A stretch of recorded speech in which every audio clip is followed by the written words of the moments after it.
Hello दोस्तों, मैं BPSC TRE 4 Bihar teacher बहाली के लिए दोस्तों हम एनसीईआरटी का दोस्तों प्रश्न निचोड़ करवाते हैं। ये दोस्तों कक्षा 10 अध्याचार पर्यावरण उनके यौगिक का दोस्तों ये संपूर्ण प्रश्न होगा। तो दोस्तों सभी क्वेश्चन को दोस्तों समझने का प्रयत्न कीजिएगा। तो 1 नंबर का प्रश्न है, भोजन, कपड़े, दवाओं, पुस्तक आदि कार्बन से बने हैं। इस बात को याद रखिएगा। कार्बन जो है दोस्तों खुद से अभिक्रिया कर लेते हैं। प्रत्येक वस्तु में, प्रत्येक चीज़ में, प्रत्येक सजीव में कार्बन है। नेक्स्ट पढ़ते हैं, सभी सजीव संरचनाओं कार्बन पर आधारित होती है। जैसे दोस्तों मानव शरीर क्या करते हैं, सांस लेते हैं और सांस हम लोग छोड़ते हैं। सांस जब दोस्तों हम लोग छोड़ते हैं तो क्या निकलता है, कार्बन डाइऑक्साइड। तो क्या है, मानव शरीर में क्या है, कार्बन है। नेक्स्ट प्रश्न पढ़ते हैं, पृथ्वी के भूपर्पट्टी में 0.2% कार्बन है खनिज के रूप में भूपर्पट्टी में। नेक्स्ट है, वायुमंडल में कार्बन है 0.03%। नेक्स्ट है, कार्बन यौगिक अच्छे विद्युत चालक नहीं है। इसको दोस्तों समझ गए होंगे, यानी कि कार्बन से विद्युत धारा गमन नहीं करते हैं। नेक्स्ट प्रश्न पढ़ते हैं, मेथेन या मीथेन कार्बन का एक यौगिक है। पूछ लिया जा सकता है मीथेन क्या है, तो कार्बन का एक यौगिक है जिसका उपयोग ईंधन के रूप में किया जाता है। बायोगैस एवं सीएनजी प्रमुख घटक है। किसका है, मीथेन कार्बन का प्रमुख घटक है। नेक्स्ट प्रश्न पढ़ते हैं, कार्बन जो है कार्बन से अभिक्रिया करते हैं। उसके बाद अगर कार्बन अगर नहीं मिला तो वह किससे अभिक्रिया करेंगे, हाइड्रोजन से करते हैं अभिक्रिया। देखिए दोस्तों, कार्बन ही एक ऐसा तत्व है जो खुद से अभिक्रिया कर लेते हैं, किसी से भी अभिक्रिया कर लेते हैं, कोई भी तत्व क्यों ना हो, सभी चीज़ से अभिक्रिया करते हैं कार्बन। इस बात को याद रखना है। जैसे दोस्तों हम लोग घर पे बिजली तार जलाते हैं ना दोस्तों, बिजली आते जाते हैं तार में, तो दोस्तों तार में क्या होगा, कभी कभी बिजली आना बंद हो जाते हैं, तो हम लोग क्या कहते हैं, इसमें कार्बन जम गया है। तो दोस्तों कार्बन जो है सभी चीज़ से अभिक्रिया करते हैं। नेक्स्ट प्रश्न पढ़ते हैं, कार्बन में कार्बन के ही अन्य परमाणुओं के साथ आबंध बनाने की अद्वितीय क्षमता है। अर्थात ऐसा क्षमता किसी और दूसरे तत्व में नहीं है, इसलिए इसको कहते हैं अद्वितीय क्षमता किसके पास है, कार्बन के पास है, जो खुद से भी अभिक्रिया कर लेते हैं। नेक्स्ट है, जिसमें बड़ी संख्याओं में अणु बनते हैं। इस गुण को श्रृंखलन कहते हैं।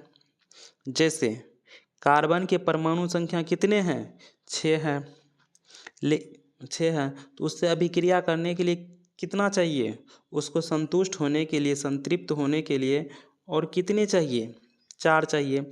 जैसे इसके पास, कार्बन के पास मान लीजिए 4 गो इलेक्ट्रॉन है, दूसरे कार्बन से 4 इलेक्ट्रॉन ले लेगा तो 8 इलेक्ट्रॉन पूर जाएगा। तो दोनों कार्बन क्या होगा, खुद को संतृप्त कर लेंगे। अर्थात हम लोग जानते हैं पहली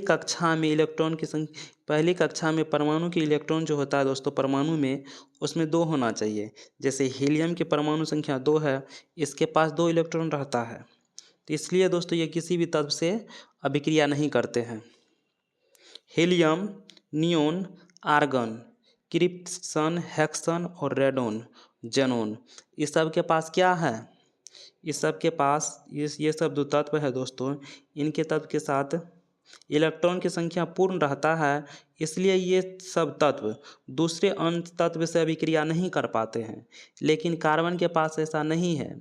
कार्बन के पास दोस्तों 4 इलेक्ट्रॉन बच जाते हैं, इसलिए दोस्तों ये किसी अन्य तत्व से 4 इलेक्ट्रॉन लेकर के अपने को, खुद को संतृप्त बना लेते हैं। ये दोस्तों परमाणु का दोस्तों फिगर है। पहले जो दोस्तों इसमें कक्षा है इसमें 2 परमाणु रहते हैं, दूसरा में 8 परमाणु रहते हैं। तो इसलिए दोस्तों कार्बन जो है ये खुद को 8 परमाणु में लाना चाहते हैं, संतृप्त करना चाहते हैं। तो दोस्तों इस बात को समझ गए होंगे। आर्गन के पास 18 परमाणु संख्या है, इसलिए ये किसी भी तत्व से अभिक्रिया नहीं करते हैं। हीलियम, नियोन, आर्गन 3 को दोस्तों कम से कम याद रखिएगा। नेक्स्ट प्रश्न पढ़ते हैं। अन्य तत्वों के साथ कार्बन द्वारा बनाए गए आबंध अत्यंत प्रबल होते हैं। उदाहरण एथेन है, C2 है, H6 है। C कितना है, 2 है, जिसको कार्बन कहते हैं। S से होता है हाइड्रोजन, कितना है, 6 है। ये दोस्तों एथेन का संरचना है। तो इसको दोस्तों आप लोग समझ गए होंगे। नेक्स्ट प्रश्न पढ़ते हैं। कार्बन एवं हाइड्रोजन वाले यह सभी कार्बन यौगिक हाइड्रोकार्बन कहलाते हैं। जिसमें कार्बन और हाइड्रोजन रहते हैं वो सभी हाइड्रोकार्बन कहलाते हैं। इसमें से संतृप्त हाइड्रोजन कार्बन, जो संतृप्त होगा हाइड्रोजन कार्बन, यानी कि जिसमें इलेक्ट्रॉन की संख्या पूर्ण होगा, संतृप्त होगी, यानी कि ये दूसरे तत्व से अभिक्रिया करने के लिए नहीं चाहेगा, उसको एल्केन कहते हैं। इनको याद रखिएगा। संतृप्त हाइड्रोकार्बन को एल्केन कहते हैं। और इसमें दोस्तों एकल बॉन्ड होगा, एकल बॉन्ड। और जब दोहरी बॉन्ड होगा, दोहरी आबंध, डबल बॉन्ड हाइड्रोकार्बन और संतुष्ट होंगे तो उसको क्या कहते हैं, एल्कीन कहते हैं। जब त्रि आबंध वाले हाइड्रोकार्बन को क्या कहते हैं, एल्काइन कहते हैं। तो दोस्तों आप लोग एल्केन, एल्केन, एल्कीन, एल्काइन तीनों को रट लीजिएगा। ये तीनों हाइड्रोकार्बन है और संतृप्त हाइड्रोकार्बन है। Alkane, alkene, alkyne. फिर से पढ़ते हैं। Alkane, alkene, alkyne. आप दोस्तों पढ़ते हैं 13 नंबर प्रश्न है। जैसे कार्बन है, कार्बन कार्बन से अभिक्रिया करते हैं, इस बात को याद रखिएगा। अगर कार्बन इसके पास अगर नहीं मिला तो हाइड्रोजन से अभिक्रिया करते हैं। हाइड्रोजन अगर इसके पास नहीं मिला तो दोस्तों ये ऑक्सीजन से अभिक्रिया कर लेते हैं। ऑक्सीजन भी मान लीजिए अगर नहीं मिला ऑक्सीजन, तो ये नाइट्रोजन से अभिक्रिया कर लेते हैं। लेकिन अभिक्रिया करते हैं ये, कार्बन ही एक ऐसा तत्व है जो सभी चीज़ से अभिक्रिया करते हैं। सभी तत्व से, यौगिक से, जितना भी संसार में दोस्तों चीज़ बना है, सभी चीज़ में थोड़ा बहुत कार्बन है। इस बात को दोस्तों याद रखिएगा। नेक्स्ट प्रश्न पढ़ते हैं। कार्बन दहन जब होता है, कार्बन को जलाते हैं, किसकी उपस्थिति में, ऑक्सीजन की उपस्थिति में कार्बन को हम लोग जलाते हैं। इस बात को याद रखिएगा। जब कार्बन जब जलते हैं तो ऊष्मा छोड़ते हैं और प्रकाश फैलाते हैं। जैसे आग जब जलते हैं तो क्या होता है, ऊष्मा छोड़ते हैं, गर्मी, और प्रकाश फैलाते हैं। साथ में कार्बन डाइऑक्साइड, जिसको धुआं कहते हैं, छोड़ते हैं, अग्नि। नेक्स्ट प्रश्न पढ़ते हैं 15 नंबर। संतृप्त हाइड्रोकार्बन। संतृप्त हाइड्रोकार्बन को दोस्तों आप लोग समझ गए होंगे, यानी कि इसके इलेक्ट्रॉन की संख्या क्या होगा, 8 होगा दूसरा कक्षा में। उसी को संतृप्त हाइड्रोकार्बन कहते हैं। समान स्वच्छ ज्वाला निकलेगी, यानी कि व्हाइट कलर का धुआं निकलेगा। ज्वाला भी दोस्तों क्या होगा, स्वच्छ होगा। यानी कि धुआं कैसा होगा, उजला कलर का होगा। जब हाइड्रोकार्बन क्या होगा, संतृप्त होगा। और जबकि असंतृप्त होगा, यानी कि इसके इलेक्ट्रॉन की संख्या 7 से कम होगा, असंतृप्त होगा कार्बन, तो यौगिक से कैसे धुआं निकलेगा, अत्यंत काले, यानी कि काला धुआं निकलेगा। जब हाइड्रोकार्बन संतृप्त नहीं रहेगा, इलेक्ट्रॉन की संख्या 8 से कम रहेगा, तो उसका काला धुआं निकलेगा, ज्वाला निकलेगी। इस बात को याद रखिएगा। जैसे कभी कभी मम्मी जब घर पे खाना बनाते हैं जलावन से, कभी कभी देखिए उससे काला धुआं निकलेगा। या कहीं भी कचरा जलाते हैं, अग्नि कहीं भी जलाते हैं, पेट्रोल डीजल जो दोस्तों हम जलाते हैं अग्नि, तो पेट्रोल डीजल से जो धुआं निकलेगा बहुत काला काला धुआं निकलेगा। तो समझ जाइएगा आप लोग, ये असंतृप्त कार्बन है, इसके इलेक्ट्रॉन की संख्या क्या होगा, 7 से कम होगा। इस बात को आप लोग याद रखिएगा। तो दोस्तों यहाँ तक आप लोग दोस्तों समझ गए होंगे। नेक्स्ट प्रश्न पढ़ते हैं। सल्फर तथा नाइट्रोजन के ऑक्साइड प्रदूषक है, यानी कि प्रदूषण फैलाते हैं वायुमंडल में। नेक्स्ट प्रश्न पढ़ते हैं। अन्य पदार्थों को ऑक्सीजन देने की क्षमता को ऑक्सीकारक कहते हैं, जैसे पेड़ पौधे ऑक्सीकारक कहलाते हैं। इनको याद रखिएगा। नेक्स्ट प्रश्न पढ़ते हैं। जंतु वसा, ये दोस्तों वसा लिखा हुआ याद रखिएगा, जैसे घी, जंतु वसा है ना दोस्तों, घी, गाय भैंस से जो दोस्तों घी निकालते हैं दूध से, ये है जंतु वसा। क्या होते हैं, संतृप्त होते हैं, यानी कि इसमें जो कार्बन होगा, इसका कार्बन किसके बराबर होगा, इलेक्ट्रॉन की संख्या कितना होगा, इसमें 8 होगा इलेक्ट्रॉन की संख्या, उसको संतृप्त कहते हैं। और वनस्पति वसा का अर्थ ये होता है दोस्तों, जैसे सरसों का तेल जो वनस्पति से प्राप्त होते हैं, पेड़ पौधे से प्राप्त होने वाले वसा। बहुत प्रकार के नारियल तेल हुआ, सरसों तेल हुआ, बहुत सारे ऐसे तेल हैं, जैसे बजाज का तेल, ऐसे ही हिमालय जो तेल होता है दोस्तों, ये सब इसमें क्या है, वनस्पति वसा और असंतृप्त होता है। इसमें कार्बन की संख्या कितना होता है, 8 के बराबर, इलेक्ट्रॉन की संख्या 8 से कम होता है। ये संतृप्त नहीं कहलाते हैं। दोस्तों आप लोग संतृप्त और असंतृप्त को समझ गए होंगे। जब कार्बन के पास 8 इलेक्ट्रॉन पूर्ण जाएगा इसके बाहरी परमाणु कक्षा में, तो समझिएगा वो क्या है, इलेक्ट्रॉन, वह जो क्या है, कार्बन संतृप्त है। अगर 8 से कम होगा तो असंतृप्त होगा। तो वनस्पति तेल क्या होता है, असंतृप्त होता है।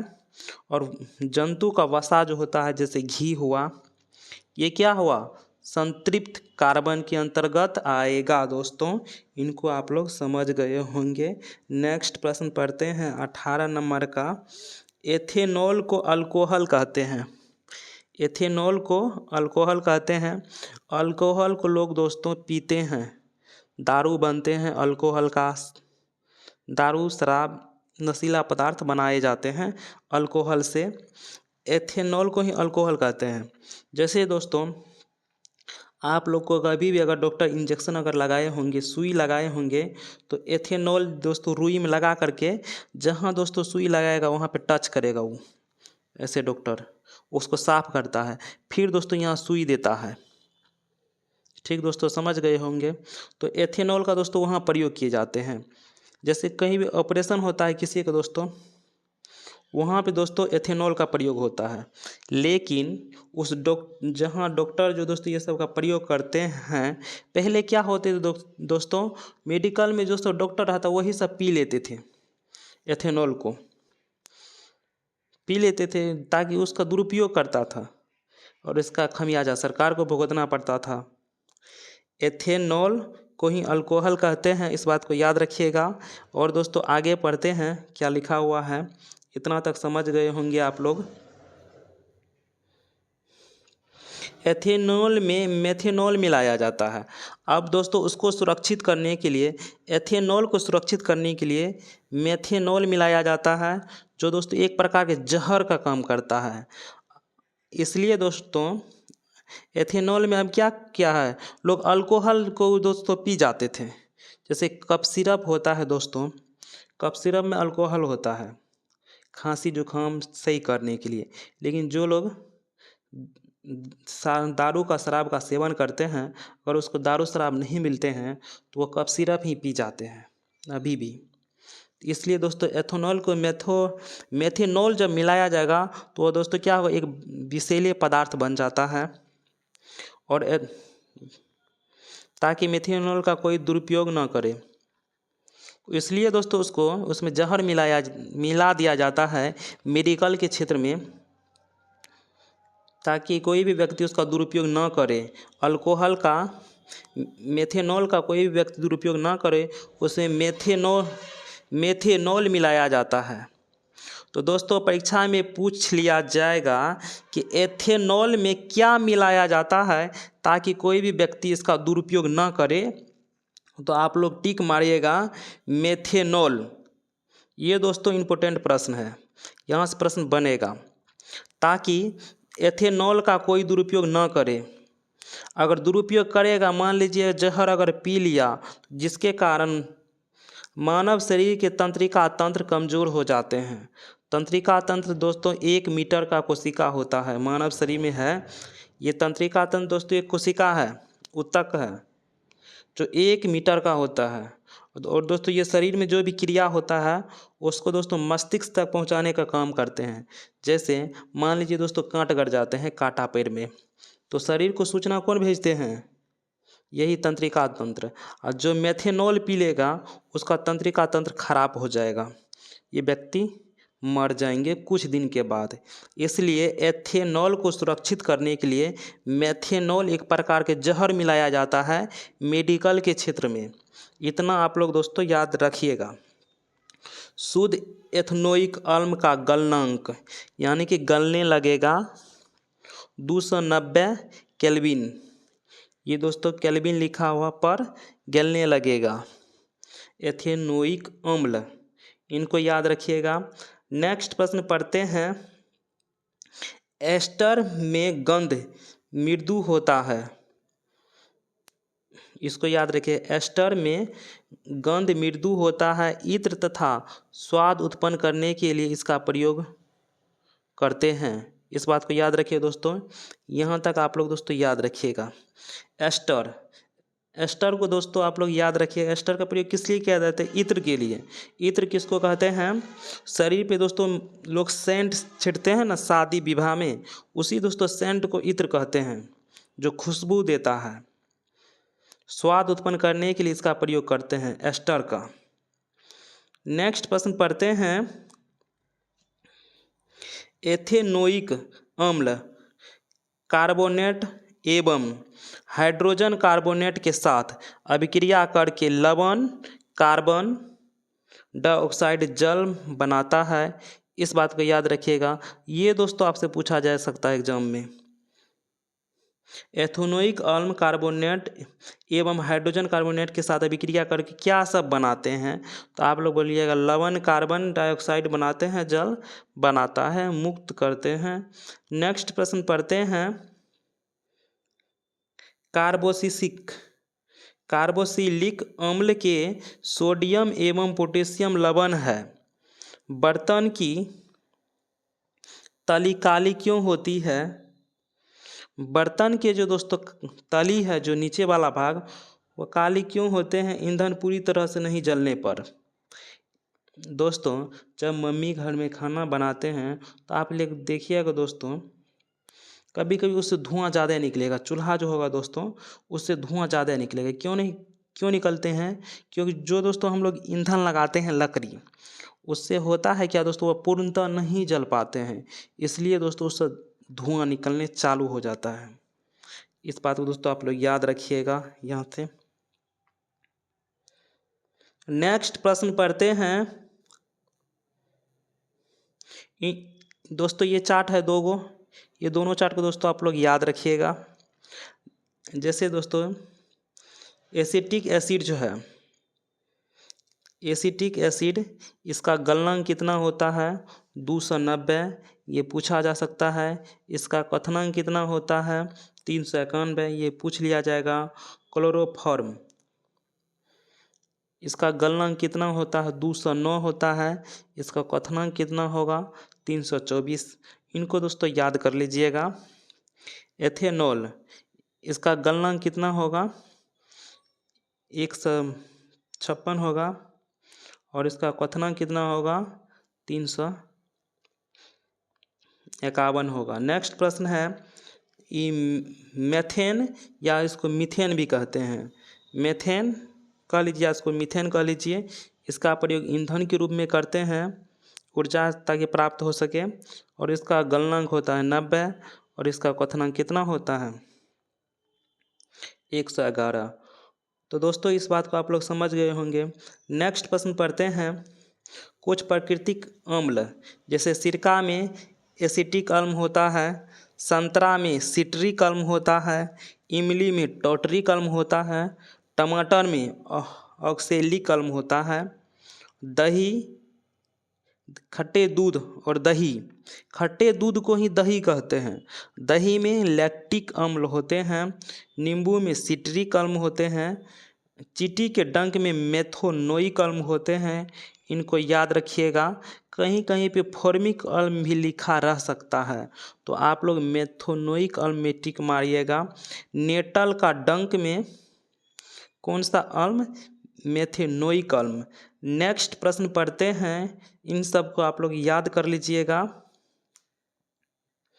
दोस्तों ये सूत्र है, जैसे मेथेन है इसको मीथेन भी कहते हैं, इसका होता है CH4, यानी कि कार्बन कितने हैं 1 है, तो कार्बन के पास 4 परमाणु होगा, या हाइड्रोजन के पास 4 परमाणु होगा, 8 परमाणु बना करके ये संतृप्त हो जाते हैं। इसको याद रखिएगा।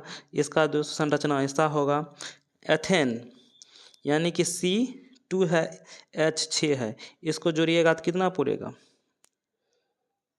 8 पुर जाएगा। दोस्तों ये सब दोस्तों इस संरचना को आप लोग याद नहीं रखिएगा, इसको दोस्तों याद कर लिए। प्रोपेन जितना होता है C3H8, इनको याद रख लीजिएगा। ब्यूटेन जैसे है C4H10 है, पेंटेन है दोस्तों C5H12, इन सब को दोस्तों याद कर लीजिएगा। हेक्सेन है, इनको याद कर लीजिएगा। C6 है, H14 है, इनको याद कर लीजिएगा दोस्तों। नेक्स्ट प्रश्न पढ़ते हैं।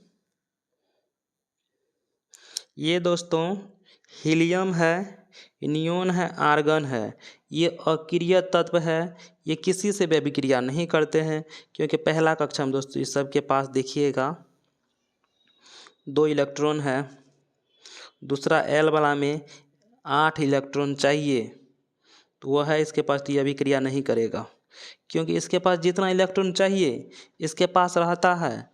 तो जब मेरे पास उतना चीज़ है तो हम दूसरे के पास क्यों जाएंगे ये मांगने के लिए, तो इसलिए दोस्तों ये नहीं मांगते। जैसे आर्गन, आर्गन के पास 8 है, टोटल परमाणु की संख्या 18 है दोस्तों, तो इसके पास उतना, इसलिए दोस्तों ये अक्रिय तत्व है। ये किसी से अभिक्रिया क्या करेगा, जिसके लिए अभिक्रिया करेगा इलेक्ट्रॉन के लिए, इसके पास उतना इलेक्ट्रॉन पहले से है, ये संतुष्ट है। इसलिए दोस्तों helium, neon, argon, क्रिप्सन, hexane, xenon और रेडोन 6 अक्रिय तत्व है, इसलिए ये सब अभिक्रिया नहीं करते हैं।